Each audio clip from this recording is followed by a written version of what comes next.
Pemirsa, MK akan membacakan amar putusan dalam kasus dugaan pelanggaran etik Hakim Konstitusi. Publik penasaran apakah putusan MK akan memiliki dampak terhadap posisi Gibran Rakabuming Raka sebagai bacawa pres dan mungkinkah MK akan membuat putusan yang mengejutkan? Inilah Top Review.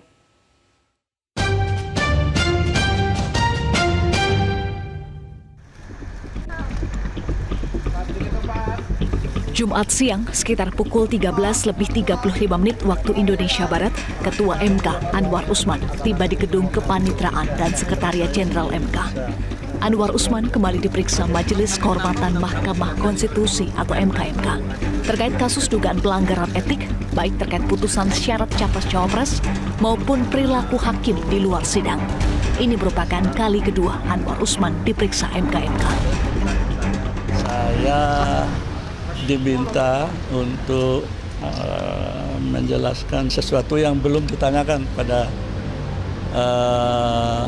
pemeriksaan atau pemberitaan keterangan yang lalu, terutama terkait dengan masalah bocornya putusan. Itu saja ya. Ini kan pemeriksaan kedua, apakah merasa bahwa MK ini memang mengincar bahwa Prof. Loh, kok nggak ada istilah mengincar atau bagaimana?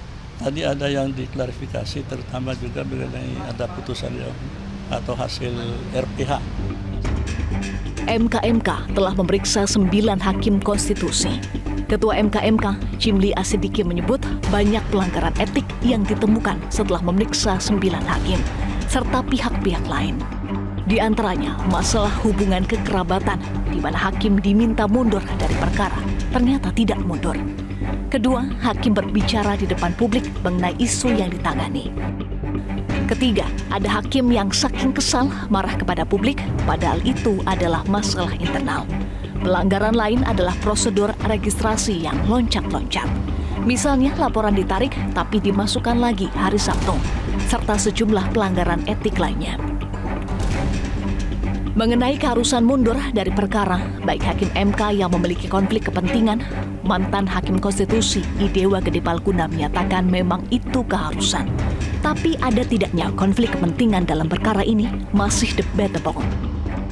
Satu hal yang sudah jelas adalah bahwa menurut prinsip imparsialitas yang merupakan prinsip kedua dari Sabta Karsa Utama, yaitu Kode Etik dan Pedoman Perilaku Hakim Konstitusi, jika ada konflik kepentingan itu, memang tidak ada pilihan lain bagi hakim kecuali mengundurkan diri dari ikut memeriksa perkara itu, kecuali jika pengunduran diri itu mengakibatkan tidak korumnya baik persidangan mahkamah maupun pengambilan keputusan.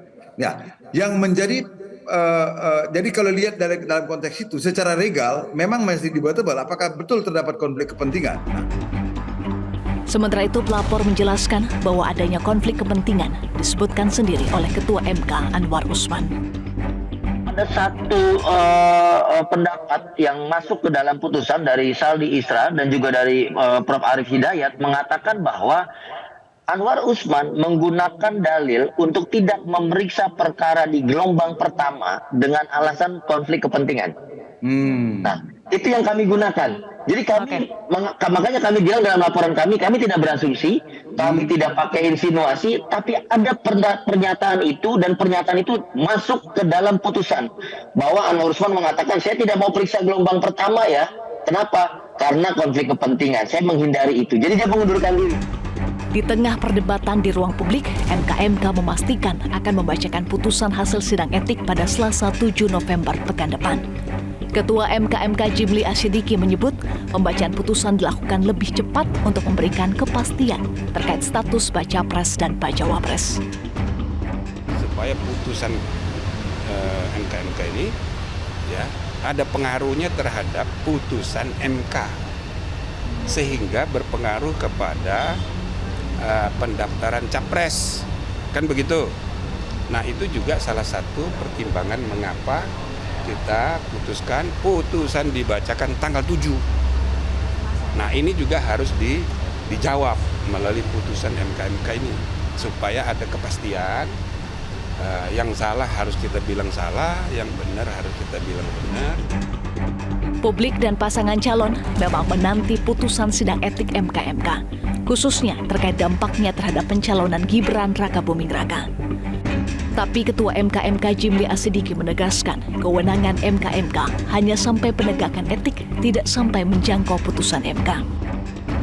Bagaimana Anda meyakinkan lembaga penegak kode etik ngurusi perilaku para hakim lalu membatalkan putusan? Itu bagaimana?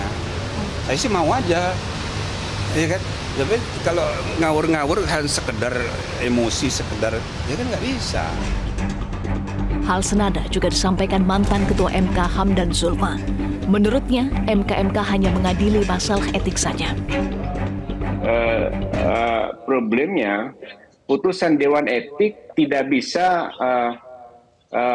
menjangkau ya dalam amar putusannya itu pada putusan Mahkamah Konstitusi yang telah ada, karena Majelis Etik itu ya, Majelis Etik itu hanya menjatuhkan sanksi yang terkait dengan pelanggaran etik. Kendati begitu, bukan berarti putusan MK terkait dengan uji materi pasal 169Q Undang-Undang Pemilu itu tidak bisa diutak-atik.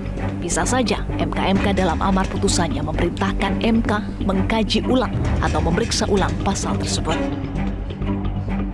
Ya, putusan MK tidak akan mengubah apa-apa, dalam arti nanti dalam amar putusannya hanya bisa menyangkut sanksi ya kode etik terhadap hakim yang bersangkutan. Bisa saja misalnya MK menyatakan MK meminta supaya MK segera memeriksa ulang atau mengkaji ulang pasal yang jadi permasalahan kita hari ini, pasal 169 huruf Q mengenai syarat, salah satu syarat capres-cawapres. Karena sudah ada perkara yang masuk tuh, ada 3 perkara yang masuk sudah ke Mahkamah Konstitusi. Nah, misalnya hal itu bisa dilakukan, dan Prof. Jimli sebagai Ketua Dewan Kehormatan Penyelenggara Pemilu, jadi memang track record-nya kelihatan bahwa Prof. Jimli ini suka membuat terobosan. Saya kira implikasi pada putusan 90 ini jadi penting. Dewan Etik seperti MK memang tidak bisa misalnya menyuruh KPU mencoret nama Gibran. Tidak bisa, karena itu udah beda kewenangannya. Tapi kalau meminta MK untuk memeriksa ulang, menurut saya bisa, karena ada implikasi yang sangat serius pada putusan 90, sementara tugas Majelis Kehormatan MK ini adalah untuk mengembalikan marwah atau legitimasi MK. Jadi sangat-sangat relevan. Jika MK akhirnya mengambil terobosan itu, maka drama politik bisa terjadi. Posisi Gibran Rakabuming Raka yang diuntungkan oleh putusan MK harus kembali was-was dengan situasi yang ada.